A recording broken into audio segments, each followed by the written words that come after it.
Well, ladies and gentlemen, welcome to another edition of Sports Mecca right here on Rocky Top. I'm Adam Vrzal. Along with me is Cory Sanning. Now, Cory, it was a rough weekend for the Tennessee faithful.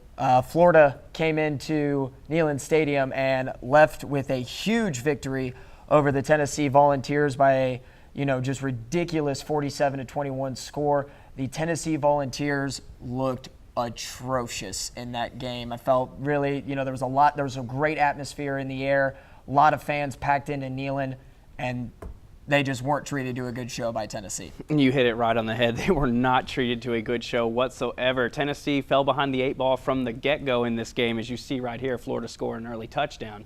They fell behind the 8 ball. They weren't able to get anything going on offense. They didn't play bad on the defensive end, but when you turn the ball over 6 times and you give the opposing team countless opportunities to score, you will never, as we see Austin Pope take it down the sideline right here, that's not a winning recipe in the SEC, Adam.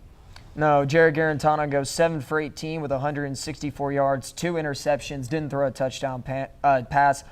Florida's Felipe Franks, 9 for 18, 172 yards, 3 touchdowns. Rushing game after putting up 300-plus yards against UTEP.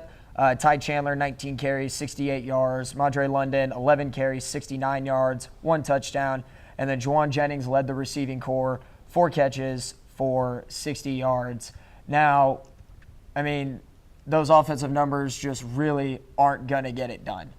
And, no. We know that Tennessee can play better than this, and they just really didn't have their stuff early today. No, they didn't, and this has been an alarming trend that continues for the Vols. This poor start haunted them against West Virginia, and I know while we're going to sit here and say, well, West Virginia has Will Grier, Heisman candidate quarterback, Florida didn't have that, and that was the more alarming fact. Felipe Franks is not Will Grier, and when you look at the fact that they continued to make mistakes, no matter what happened during this game, they couldn't get anything going, and it was just an alarming fact that you can't get past as a Tennessee fan.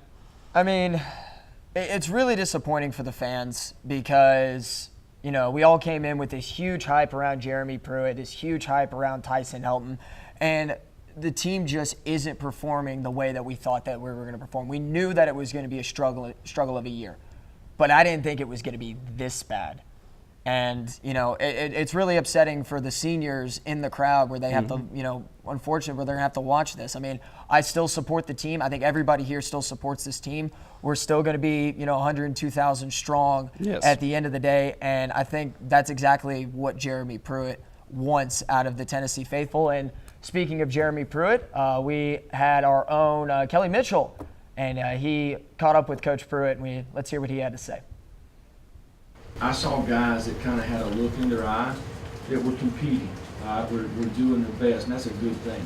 That's a good thing. So, I think that's something that we can build on. Am I happy the way the game turned out? No. Okay, we're trying to build a program here. And it takes guys doing it the right way and doing it the right way all the time. It's something we focus on every day, trying to get them, trying not to give them up.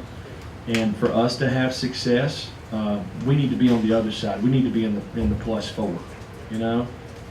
It's what we have to do if we want to give ourselves a chance to win. I think Jared's going to be fine. Jared's tough.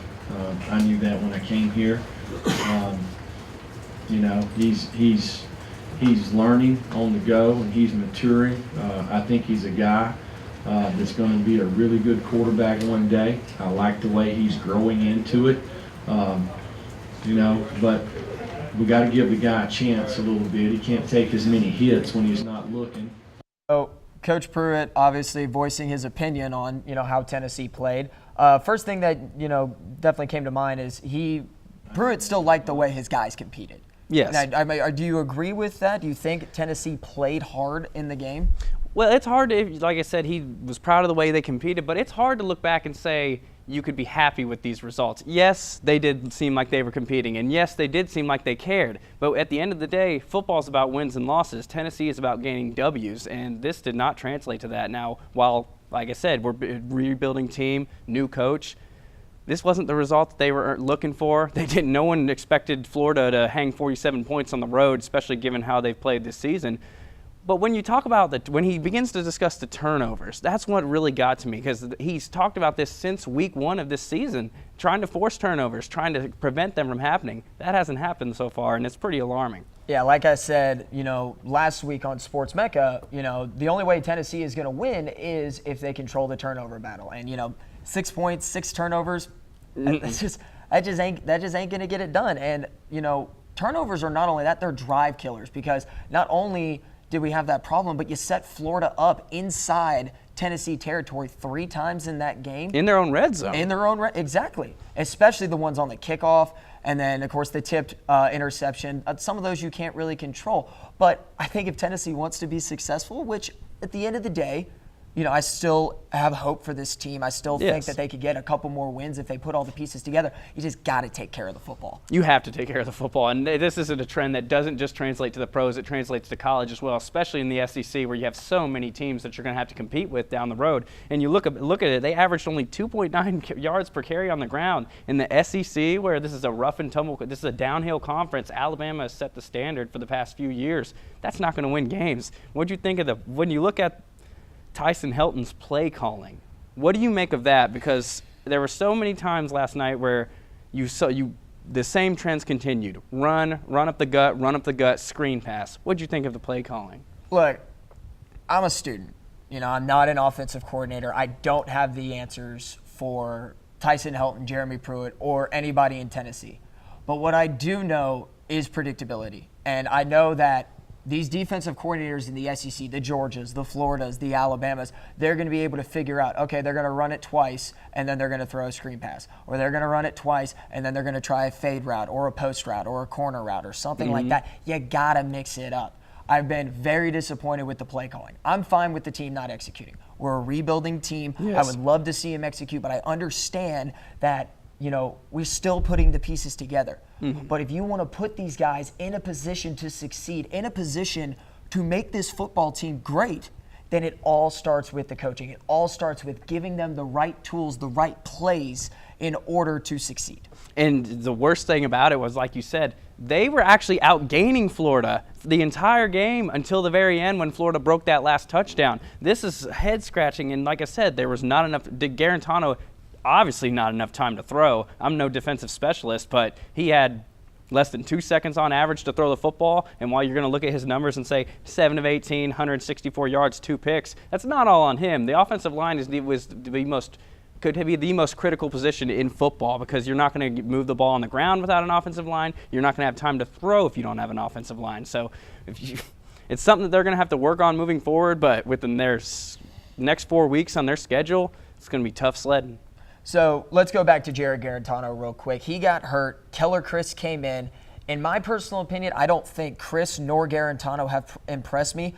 Do you think it's time to give the freshman JT Shroud a shot? It may just be time. Tennessee is looking down the barrel of potentially a 3-9 season. It's a real possibility at this point. No one discussed that fact beforehand because we thought Tennessee would come out and give a better effort, but it's very possible that Stroud they could take away his red shirt this season and throw him in there, because they're not going to throw in Will McBride. We all saw that experiment last year. Didn't work. Not his fault. Just doesn't have the capability of being a starting quarterback in the SEC. It's very possible. Garantano, while many people were enamoring over he was 10th in the FBS heading into this game in completion percentage. He was averaging 175 yards per game. That's not exactly elite passing numbers. And when you have Chris, every time he comes in, he makes a mistake, no matter if it be his fault or not. But every time Chris comes in, nothing great's really happened, except for hence UTEP. But at the end of the day, when you're trying to win games in the SEC, I think Tennessee might have settled on the fact that they might not win a lot of games in the conference. So why not? Give him a shot. Throw the kid in there. See what he's made of. Give him some confidence moving forward, because it's obvious that Chris and Garantano, as of now, are not the answers. Now, I'm not going to say let's throw JT Shroud in there right now. Maybe for the Georgia game, I would honestly just like to see Keller start the game and just see if Keller can get into a rhythm. Because whenever Keller gets put in, we're down, we're not playing well, and he's just kind of going in for garbage time. Yeah, or a random 2-minute drill. Right, exactly. So I would like to see Keller Chris be the starting quarterback against Georgia. I would like to see Keller Chris play the entire game against Georgia, win, lose, blowout, whatever. and after the Georgia game, let's reassess this. But I think if Keller Chris doesn't perform on Saturday against the Bulldogs, I think it's time to put JT Shroud in. I really do. I agree with you right there. And one thing we haven't brought up with Garantano is his inability. Like, it's not his inability to make plays with his feet. We've seen he can do that, but he doesn't try. I barely ever see design plays for that man to take the ball and just run like Joshua Dobbs did. Guarantee I'm not comparing him to Josh Dobbs. I'm not saying that he's going to be the same thing. But when you look at his ability, he can make plays with his legs. He's not a bad thrower of the football. Where are the plays designed for him to run? I'm with you. I think it all comes down to play calling. So let's look ahead. Tennessee on the road, 3:30 CBS game of the week against the Georgia Bulldogs. Georgia comes out as a 32.5-point favorite. And I saw those numbers and kind of went, yep, that seems accurate. So 32.5-point favorite. Overestimate or not?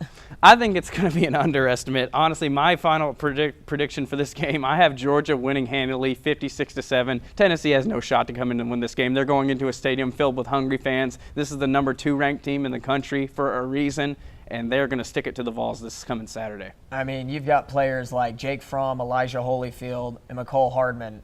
I mean, these guys are all first-round draft picks, in my personal opinion, with the exception maybe of Jake Fromm. Jake Fromm is a really, really good quarterback. Is he an NFL quarterback? I don't know. I'm still waiting to see that. But I think Holyfield and Hardman really are NFL-type players, and I just think it's going to be a long day for the secondary, and unless the defense gets some push up front, Holyfield might hang 200 yards up against Tennessee. So, you've already made your pick. I've got 2 score predictions. I think it's going to be 50-7 if they leave their starters in the entire game, and 45-13 if they take them out in the second half, which might happen. You hit the nail right on the head. They very well might take their starters out because this game is shaping up to be one of the worst. I'm surprised they put it at a 3:30 primetime spot for CBS. It's going to be a long day for Tennessee fans. I feel bad for that secondary. Well, maybe Tennessee can shock the nation and pull the upset up against the Dogs. If they do, we'll have coverage of it on Monday right here on Sports Mecca. For Adam Vrzal, Cory Sanding. We'll see you guys later right here from Sports Mecca on Rocky Top.